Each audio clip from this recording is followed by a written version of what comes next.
एक बहुत ही वैभवशाली साम्राज्य था जहाँ के राजा के शाही बागीचे में प्रकृति का सबसे अनमोल चमत्कार मौजूद था। शुद्ध सोने के आमों से लदा एक जादुई पेड़। दिन की रोशनी में तो ये पेड़ महल की शान बढ़ाता था, लेकिन हर बीतती रात अपने साथ एक गहरा रहस्य लेकर आती थी, क्योंकि हर सुबह सूरज की पहली किरण के साथ पेड़ से एक कीमती सोने का आम रहस्यमयी तरीके से गायब मिलता था। सोने का पेड़ को सैनिक रखवाली करते थे।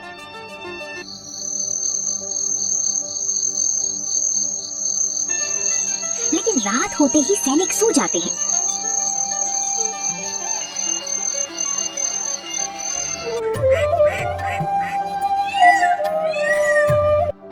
सुबह जब सोने के पेड़ के आम को गिना जाता है तो एक सोने का आम कम हो जाता है। तभी मंत्री दौड़ते हुए राजा के पास पहुंचता है।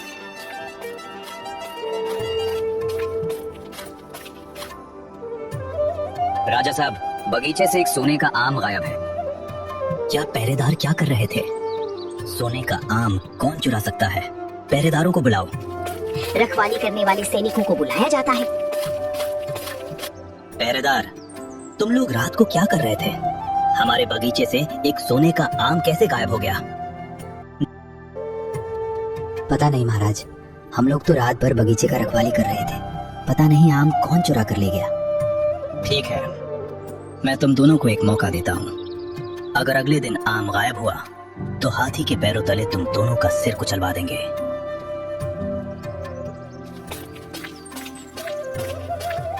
आम चोरी होने से राजा विक्रमादित्य बहुत ही चिंतित होते हैं कि हमारी सोने के पेड़ से कौन आम चुरा रहा है।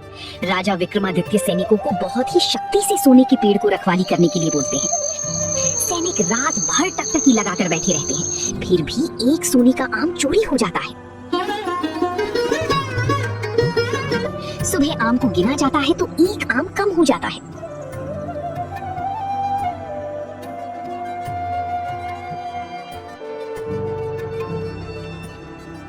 महाराज, आज भी बगीचे से एक सोने का आम गायब है।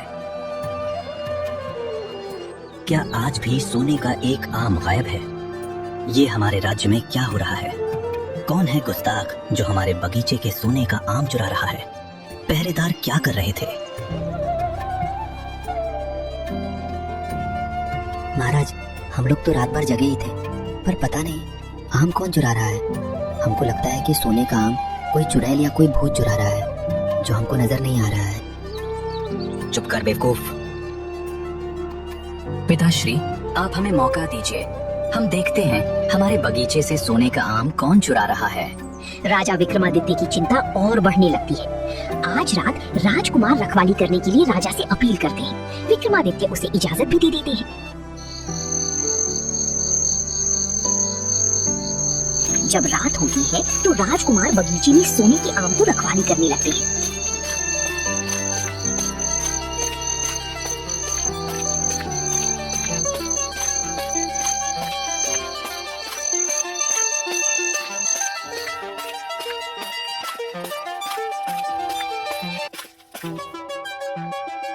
कुछ रात बीतती है, तभी एक आसमान से परी आती है और एक आम लेकर चली जाती है। ये सब दृश्य देखकर राजकुमार अचंभित हो जाते हैं।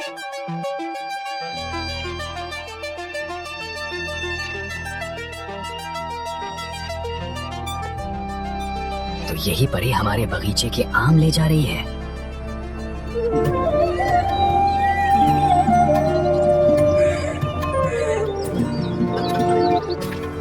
राजकुमार अपने पिता विक्रमादित्य से सारी बात बताते हैं। पिताजी महाराज, हमारे बगीचे से आम रोज एक गायब हो रहा है। गायब कौन कर रहा है इसका पता चल गया है। क्या चोर का पता चल गया है? बताओ, चोर कौन है? उसे मैं कड़ी से कड़ी सजा देने वाला हूँ। पिताजी महाराज, चोर का पता तो चल गया है, लेकिन उसे सजा देना इतना आसान नहीं है, क्योंकि वो एक परी है जो हर रोज रात को आती है और एक सोने का आम लेकर चली जाती है। क्या हमारे बगीचे से आम एक परी चुरा रही है? इस परी को पता लगाओ, कहाँ से आ रही है और कहाँ जा रही है। सैनिक को आदेश दो, मेरे हुक्म का पालन किया जाए। ठीक है पिताश्री, आप जैसे आदेश दे रहे हैं वैसा ही होगा। तब दूसरे दिन सैनिकों को लगाया जाता है। जब रात में परी आएगी तो उसका पीछा करना कि परी कहाँ से आती है और कहाँ जाती है।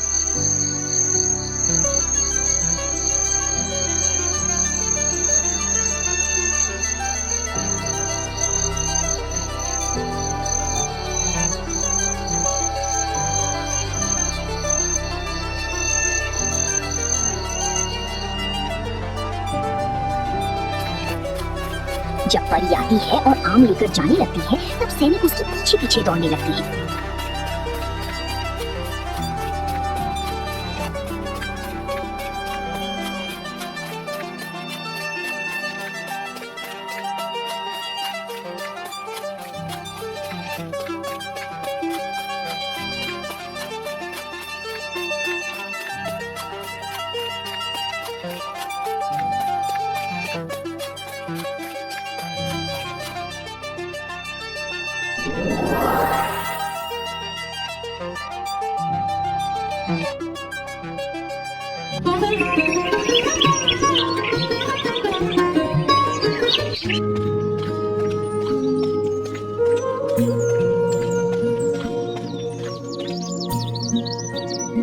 क्षमा करें महाराज, हमने परी को पकड़ने के लिए बहुत कोशिश की, पर हमारी कोशिश नाकामयाब रही। परी का पीछा करते हुए जा रहे थे, तभी परी आसमान में गायब हो गई।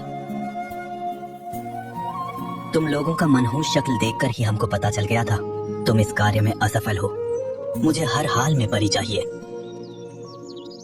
क्षमा करें महाराज, लेकिन परी को पकड़ना बहुत ही मुश्किल काम है। परी को पकड़ने के लिए कोई और रास्ता ढूंढना पड़ेगा। मैं कुछ सुनना नहीं चाहता हूँ। मुझे किसी भी हाल में परी चाहिए, नहीं तो मैं तुम लोगों को कड़ी से कड़ी सजा दूंगा। शांत पिताजी महाराज, ये काम हमको सौंप दीजिए।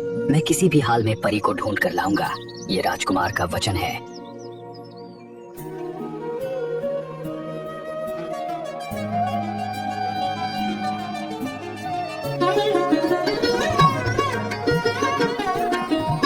सुबह सुबह राजकुमार परी की तलाश में निकल जाते हैं।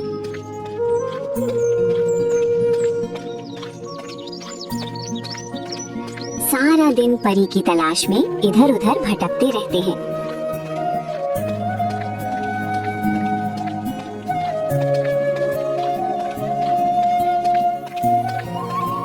ढूंढते ढूंढते राजकुमार को रास्ते में एक चतुर लोमड़ी मिलती है। राजकुमार, आप कहाँ जा रहे हैं? बहुत ही परेशान लग रहे हैं। क्या आप बता सकते हैं कि इस रास्ते आपको आना कैसे हुआ?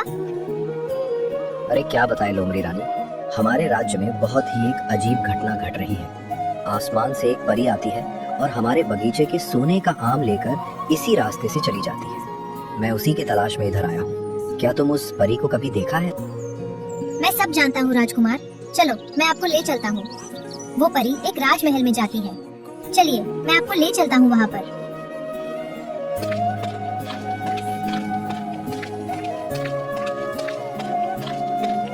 राजकुमार और चतुर लोमड़ी दोनों राजमहल की ओर निकल पड़ते हैं।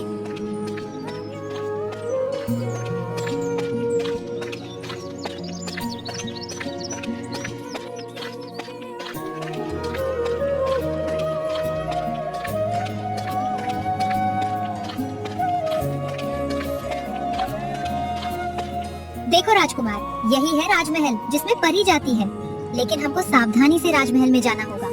तुम चिंता ना करो लोमड़ी रानी, हम लोग सावधानी से राजमहल में प्रवेश करेंगे। राजकुमार और चतुर लोमड़ी जब महल के अंदर जाते हैं, मम्मी प्लीज मुझे बाहर निकालो, मम्मी प्लीज। घबराओ मत गुड़िया रानी, मैं तुमको जल्दी इन जालिमों से छुड़ा लूंगी। बस कुछ दिनों की बात। तो देखते हैं कि परी की पुत्री को कैद कर रखे हैं और परी फूट फूट कर रो रही है। तुम लोग कौन हो भाई? इस राज्य के तो नहीं लगते। तुम किस लिए आए हो? पहले चोरी फिर सीना चोरी। मैं उसी राज्य से आया हूँ जहाँ से हर रोज तुम सोने के आम चुराती हो। मैं तुमको पकड़ने आया हूँ। तुम सोने का आम क्यों चुरा रही थी? क्षमा करे राजकुमार, सोने का आम मैं अपनी खुशी के लिए नहीं चुराती हूँ, बल्कि इन जालिमों ने मेरी बेटी को कैद कर लिया है। इसको छुड़ाने के लिए ये सब काम कर रही हूँ। राजकुमार मुझे क्षमा करे। अरे रे, एक और मुसीबत। मैं तुमको क्षमा कर रहा हूँ परी, लेकिन तुम्हारी बेटी को छुड़ाने के लिए क्या करना होगा? महल के सैनिक ने राजकुमार को परी से बात करते हुए देखकर राजकुमार को पकड़ लेते हैं और राजा के दरबार में लेकर चले जाते हैं। राजा साहब, ये आदमी हमारे राज्य में बिना कोई सूचना के घुसकर परी से चुपके से बात कर रहा था। तभी हम लोग इसको पकड़ लिए और दरबार में लेकर आए। क्या हमारे राज्य में बिना किसी इजाजत के घुसने का सजा इसको पता नहीं है? देखने में तो ये किसी राज्य का राजकुमार लगता है। बोलो मुजरिम, हमारे राज्य में बिना किसी सूचना के क्यों घुसे? क्या है तुम्हारा मकसद? क्षमा करें महाराज, मैं किसी मकसद से यहाँ नहीं आया हूँ। मेरे राज्य में शाही बगीचे से हर रोज एक सोने का आम परी चुरा रही थी। उसी का पता लगाते लगाते यहाँ तक पहुँचा। ओह, तो ये बात है। तो परी के बारे में तुम्हारा क्या विचार है? किसी निर्दोष को कैद करके रखना महापाप है महाराज। परी निर्दोष है और उसकी बेटी को इस राज्य ने कैद करके रखा है और उसका गलत उपयोग कर रहा है।